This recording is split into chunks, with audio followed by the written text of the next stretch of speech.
चतरा के पत्थलगड़ा में बारिश ने तबाही मचाई है। करीब 2 घंटे की मूसलाधार बारिश से कई कच्चे मकान गिर गए, वहीं 200 से ज्यादा घरों में पानी घुस गया है। इतना ही नहीं, पत्थलगड़ा कट सांझी मुख्य पथ पर गंगी गेट पुल और रेवा पुल के ऊपर से पानी बहने लगा है, जिससे कुछ देर के लिए आवागमन बंद रहा। पत्थलगड़ा, सिंघानी, बरवाडी, दुम्बी समेत कई गांवों में पानी घुसा हुआ है। घरों में घुटने तक पानी जमा हो गया है। बारिश से धान और सब्जी की खेती डूबी हुई है, जिससे फसल को नुकसान होने की संभावना है। जोरदार बारिश से पत्थलगड़ा प्रखंड कार्यालय के पास पेट्रोल पंप की बाउंड्री गिर गई है। तो तस्वीर आपको दिखा रहे हैं, देखिए किस तरीके से पानी भरा हुआ है और इन सब के बीच लोगों की परेशानी भी बढ़ गई है। तो तस्वीर हम आपको दिखा रहे हैं, देखिए कितनी परेशानी का आलम है। कुछ घंटों की बारिश की वजह से ये स्थिति है और ये जो तस्वीर है वो आप चतरा से देख रहे हैं। पत्थलगड़ा में आफत की बारिश के बाद ये स्थिति बनी हुई है। कई कच्चे मकान गिर गए हैं, घरों में पानी है और इन सब के बीच लोगों की परेशानी लगातार बढ़ती दिख रही है। तो जहां तक कैमरे का जो नजर है, जहां तक कैमरे की नजर जा रही है, सिर्फ पानी ही पानी नजर आ रहा है। पुल के ऊपर से पानी बह रहा है, गांव में बाढ़ की स्थिति है और इन सब के बीच लोगों की परेशानी लगातार बढ़ती जा रही है। खास परेशानी बढ़ गई है किसानों की, क्योंकि उनके खेत में भी पानी घुसा हुआ है, जिससे फसल को नुकसान होने की आशंका है। ये तो कई वर्षों के बाद पहली बार ऐसा नजर आ रहा है। इस तरह का बारिश बहुत पहले हुआ करता था, लेकिन 10 वर्षों से ऐसा बारिश नहीं हो रहा था। जो कि तो तस्वीर आप देखिए, सिर्फ पानी ही पानी, हर तरफ एक्सक्लूसिव तस्वीर हम आपको चतरा से दिखा रहे हैं। 2 घंटे की बारिश और उसके बाद का नजारा देखिए। जो हमारे संवाददाता सूर्यकांत इसी खबर पर ज्यादा जानकारी के साथ फोन लाइन से जुड़ गए हैं। सूर्यकांत, तस्वीरें हम देख रहे हैं, कुछ घंटों की बारिश के बाद स्थिति जो है वो नारकिया हो गई है। आप तक क्या कोई जानकारी पहुंची है और इन पानी को निकालने के लिए क्या कोई कवायद सरकारी स्तर पर शुरू हुई? कन्या, मैं बता दूं कि चतरा हजारीबाग बॉर्डरिंग इलाका जो है जिले का पत्थलगड्डा प्रखंड, वहां पे करीब आधा दर्जन गांव में करीब 2 घंटे तक हुए मूसलाधार बारिश ने भारी तबाही मचाई है। और बारिश का कहर इस कदर वहां के लोगों पे टूटा है कि वो धान के खेत हों, मकई के खेत हों, सारे के सारे जलमग्न हो गए हैं। कई घरों में, करीब 2 दर्जन घरों में पानी घुस गया है, दुकानों में पानी घुस गया है। उसके बावजूद स्थानीय प्रशासन के द्वारा कोई अभी तक कारगर पहल नहीं की गई है। सड़कों पर 2 से 3 फीट पानी बह रहे हैं। स्थानीय लोगों की मदद में प्रशासन अभी तक सामने नहीं आया है। हाँ, ये जरूर है कि स्थानीय जो जनप्रतिनिधि हैं उनके सहयोग से लोग मोटर चला के, डीजल पंप चला के घरों से, दुकान से पानी बाहर निकालने का प्रयास कर रहे हैं। लेकिन अभी भी जिला प्रशासन, प्रखंड प्रशासन की ओर से स्थानीय लोगों की मदद में किसी भी प्रकार का कोई प्रयास नहीं किया गया है। जी सुकन्या। चलिए, नजर बना के रखिए। तमाम जानकारी के लिए आपका शुक्रिया।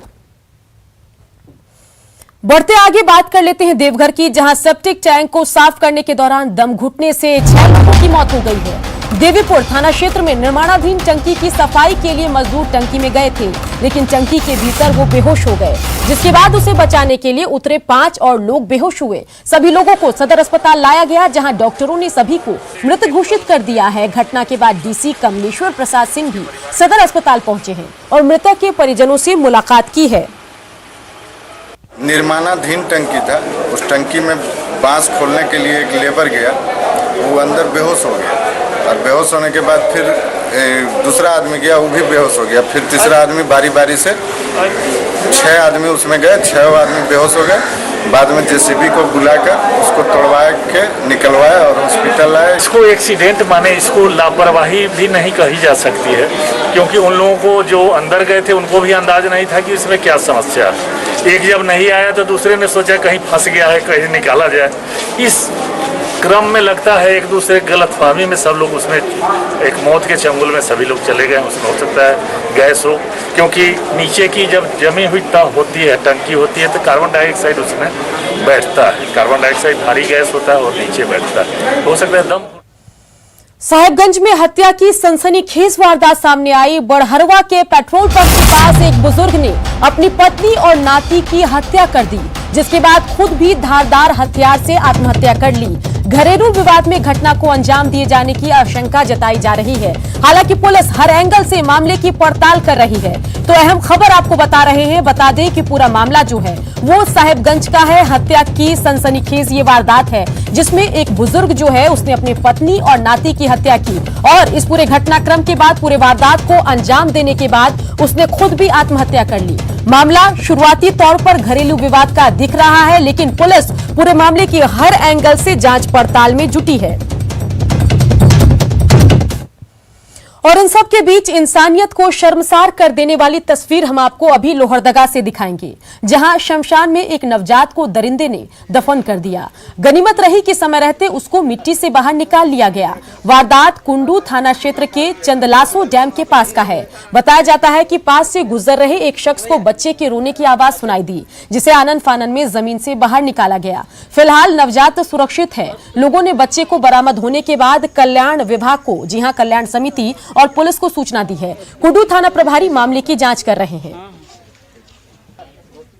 लगभग 10 बजे एक सूचना मिली कि एक बच्चा जो है चंदलासो गांव में, कुड़ू के प्रखंड के चंदलासो गांव में एक बच्चा प्राप्त हुआ है जो प्रत्यक्त अवस्था में है। हम लोगों ने तुरंत जो है इसकी खबर कुड़ू थाना प्रभारी से बात की इस संबंध में। उन्होंने बतलाया कि हम लोग घटनास्थल पर गए थे रात में ही और बच्चा स्वस्थ है और उसे एक महिला को रात भर के लिए सौंप दिया गया है। सुबह में इसको बाल कल्याण समिति या जो भी इसका प्रोसेस है वो किया जाएगा। हम लोग सुबह से ही इसमें लगकर बच्चे को अभी रेस्क्यू कर लिए हैं और बच्चे को सामुदायिक स्वास्थ्य केंद्र कुड़ू में प्राथमिक उपचार के लिए अभी भेजा गया है। जामताड़ा के नामुपाड़ा में 4 वर्षीय बच्चे के अपहरण का मामला सामने आया। परिजनों ने पुलिस को सूचना दी, जिसके बाद 2 लोगों को हिरासत में लिया गया। पुलिस ने जब मामले की जांच शुरू की तब दोनों की निशानदेही पर बच्चे का शव बरामद किया गया। बच्चे के शव को घर के आंगन में ही दफनाया गया था। फिलहाल पुलिस मामले की पूरी जानकारी देने से बच रही है और जांच की बात कह रही है। एक बच्चा गायब था नामुपाड़ा में, चारों तरफ सब खोजबीन किया, नहीं मिला। ऐसा पता चला कि उसको कोई ले गया उठा के। हम लोग चारों तरफ घूमे, नहीं मिला। तो पता चला कि उसका, हम लोग का नामुपाड़ा का एक इब्राहिम शेख और सुमन शेख, उसको किसी तरह किडनैप किया है। उसके बारे में जहाँ जहाँ उसके द्वारा बताया गया, जहाँ जहाँ संभावित स्थान था, सभी संभावित स्थानों पर छापामारी की गई। लेकिन हमको लगता है कि उसके द्वारा जो बताया जा रहा है झूठा बात बोला जा रहा है, लेकिन सत्य उगलवाने की बात चल रही है। सारी टीम काम कर रही है, हम लोग लगे हुए हैं और मुझे उम्मीद है। जमशेदपुर में एक युवती के साथ सोशल मीडिया के जरिए पहले दोस्ती, फिर शादी का झांसा देकर उसके साथ यौन शोषण का मामला सामने आया। युवती जब गर्भवती हो गई तब युवक ने शादी से इनकार कर दिया। महिला ने महिला संगठन से गुहार लगाई है, जिसके बाद मामला एसएसपी के पास पहुंचा। फिलहाल पुलिस पूरे मामले की जांच में जुटी है। मेरे घर आई, जब समझौता हुआ इनको, तो मेरे घर हमको सौंपा गया कि आप मैडम इसको रखिए जब तक कि इसको हम हैंडओवर नहीं करते हैं। हमने बोला ठीक है, एक दिन की बात है, मैं रख लेती हूँ। मेरे घर में थी और जब समझौता हुआ तो समझौता में लिखा गया था कि प्रेगनेंसी हो जाएगा तभी इसका निकाह होगा, उसके बाद ही इसको एक्सेप्ट किया जाएगा। इनको अब हमको नहीं लग रहा कि ये सेफ में है।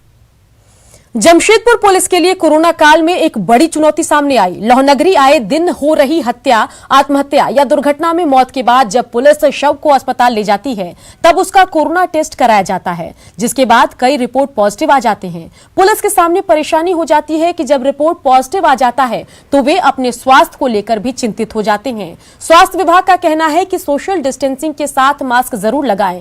वहीं पुलिस विभाग अपने विभाग के लिए पीपीई किट देने की मांग कर रहा है। दिन में करीब जो भी डेथ हुए हैं उसमें 1-2 छोड़ के बाकी लोगों का कोरोना पॉजिटिव का संक्रमण पाया गया है।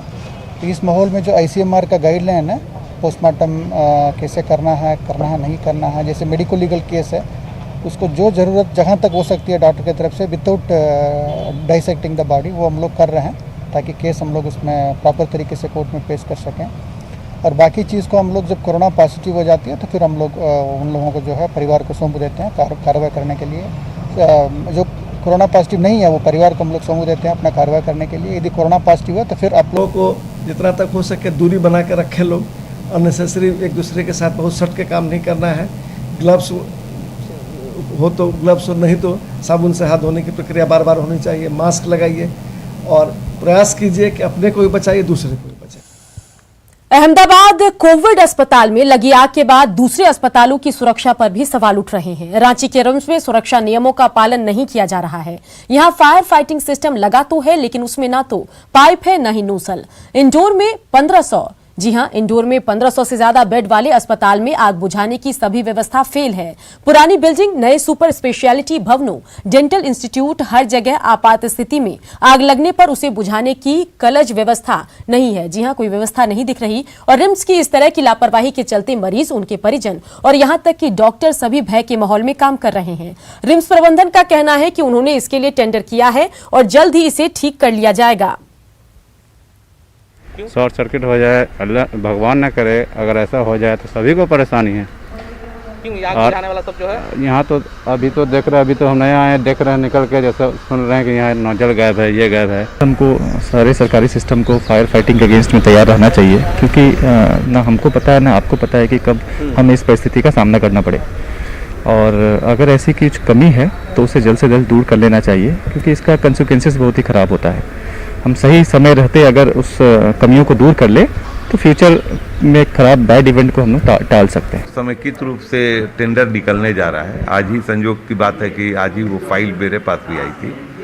तो हर बार जो भी फायर फाइटिंग के लिए हम लोग निकाल रहे हैं, कभी एकल हो जा रहा है। तो हम लोग के लिए जो नियमानुसार करने की बात है वो यही है कि जब तक कम से कम 2 बिडर नहीं होंगे तब तक मुश्किल हो जाती है। तो इस बार है कि सेकेंड टाइम हम लोग निकाल रहे हैं, इस बार उम्मीद है कि हो जाएगा। रोजगार की तलाश में बाहर जाने वाले झारखंड के कामगारों को बिचौलियों से मुक्ति मिले, इसके लिए राज्य सरकार ने इस साल एक नायाब पहल की थी। श्रम नियोजन एवं प्रशिक्षण विभाग ने निबंधन के बाद इन कामगारों को भेजा, जिसकी शुरुआत सीएम हेमंत सोरेन ने 13 जून को की थी। दुमका स्टेशन से विशेष ट्रेन लेह लद्दाख के लिए निकली, लेकिन कई कामगारों को वहां रोजगार नहीं मिला, जिसके बाद ये लोग घर से पैसा मांगकर वापस घर लौट आए। इन कामगारों के साथ किसने धोखा दिया, ये जांच का विषय है, लेकिन जब निबंधन के बाद रोजगारों को ले जाया जा रहा है, फिर भी वो बिना काम किए लौट आते हैं, तो सवाल उठना लाजमी है। खाने पीना नहीं मिल रहा था, हम लोग का इतना दिन रहा, किसी से मांग छीन के 2 दिन 3 दिन भूखा रहे, किसी भीख मांगने जैसा भीख मांगने हम लोग जाते थे। ऐसे से घर में फोन करते थे, घर वाला परिवार लोग रोता था यार, हम लोग को खाना पीना बहुत मुश्किल से, इसीलिए हम लोग आ गया यहाँ से। बैल बकरी जिसका पेड़ पौधा जो जमीन जगह बैठा करके हम लोग पैसा भेज दिया 10,000 करके, बहुत मुश्किल से हम लोग आया रिटर्न घर। फिर जाएंगे? नहीं जाएंगे, अभी इतना तकलीफ से आए हैं, कहाँ से जाएंगे। अभी जो खर्चा हुआ हम लोग का वही हम लोग का मिलना चाहिए, मजदूरों का जो ये वही हम लोग सरकार से ये है कि हम लोग को पैसा मिलना चाहिए हम लोग को। 1.5 महीने जो वहाँ रहे कै रुपया मिला? नहीं मिला, 1 रुपया भी नहीं। घर से ही खर्चा? हाँ, घर से खर्चा हुआ, जो ले गया था 1-2 हज़ार वही हम लोग राशन पानी। अब आपको रांची के नगरी से हम तस्वीर दिखाएंगे, जहां भालू पहले कुएं में गिरता है, फिर इसका रेस्क्यू किया जाता है और इन सब के बीच वो एक घर में भी घुस जाता है। तो तस्वीर देखिए, ये तब की तस्वीर है जब ये भालू कुएं में गिर गया था और निकलने के लिए वो परेशान है और उसको निकालने की भी कवायद चल रही है। देखिए, कुएं की ये तस्वीर है और आपको नजर आ रहा है कि किस तरीके से काले रंग का ये भालू जो है वो कुएं में हैरान परेशान हाथ पांव मारने की कोशिश कर रहा है। तो नगरी में कुएं में ये भालू गिरा है और उसके बाद उसको निकालने की यहाँ पर कवायद चल रही है। तो जो लोग हैं वो भी लगातार अपनी कवायद में जुटे हैं। भालू की तस्वीर हम आपको दिखा रहे हैं और अब देखिए, ये घर के अंदर घुस गया है और इस दरमियान पुलिसकर्मी भी यहाँ पर पहुंचे हैं, वन कर्मी भी पहुंचे हैं। भालू को यहाँ से लेकर वन में छोड़ने की इनकी कवायद है और जो ग्रामीण हैं वो भी डरे सहमे हैं। पहले तो इन्होंने मिलकर इसको निकालने की कोशिश की और जब ये निकलते ही घर में घुस गया तो ग्रामीणों का भी डरकर बुरा हाल हो गया। तो भालू का ये पूरा रेस्क्यू ऑपरेशन है। पहली तस्वीर आप देख रहे हैं जब ये कुएं में था, उस वक्त किस तरीके से ये परेशान हो रहा था वो देखिए। वहीं दूसरी तस्वीर जब वो घर में जा घुसा तब की है। और लगातार बैकग्राउंड में जो आपको आवाजें सुनाई दे रही है वो ग्रामीणों की है। ओम प्रकाश हमारे संवाददाता इसी खबर पर ज्यादा जानकारी के साथ फोन लाइन से जुड़ गए हैं। ओम प्रकाश, 2 तस्वीरें हम यहाँ पर देख रहे हैं। पहले तो भालू को कुएं से बाहर निकालने की जद्दोजहद, उसके बाद हम देख रहे हैं कि किसी तरीके से इस दरमियान वो घर में भी घुस गया। तो क्या कुछ खबर आप तक पहुंची है, बताइए।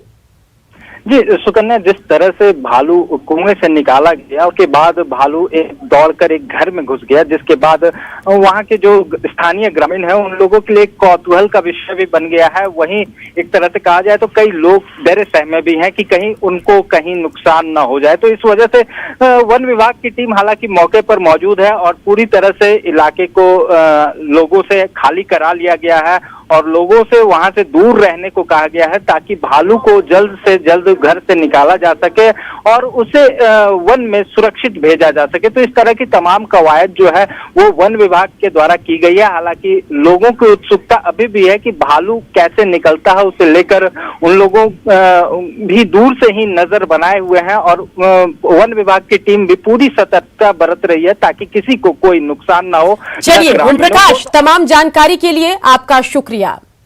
और इसी के साथ इस बुलेटिन में इतना ही, दीजिए इजाजत, नमस्कार।